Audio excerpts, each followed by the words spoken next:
سلامونه ستړي مشر پام وکړئ د دې مهال مهم او تازه خبر ده د پښتون ژغورنې غورځنګ مشر منظور پښتين تازه په یو ویډیو پیغام کې ویلي دي سبا به په یو شمېر هیوادونو کې د افغان کډوالو جبري ویستلو په تړاو لاریونونه پیل کړي دغه لاریونونه به سبا په بلجیم، فرانسه، جرمني او هالند کې پیل شي. نوموړي په دغه پیغام کې ویلي دي چې د پاکستان حکومت غواړي سخت ریاست جوړ کړي.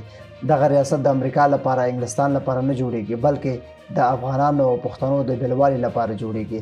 همداراز زیاته کړې ده چې د پاکستان حکومت لومړی افغانان د پاکستان څخه وباسي بیا د پښتنو کورونه هم ترې روغ نه پاتې کیږي. موږ ټول باید د دې ظلم په خلاف ودرېږو. همداراز وایي چې په خیبر پښتونخوا، سند او کراچۍ کې به د پی ټي ایم لخوا ځانګړي مرکزونه پرانیستل شي چې د افغان کډوالو سره هر ډول مرسته وکړي. همدارنګه افغان کډوالو سره چې هر ډول ظلم کیږي د دې ظلم په خلاف به مبارزه کوي.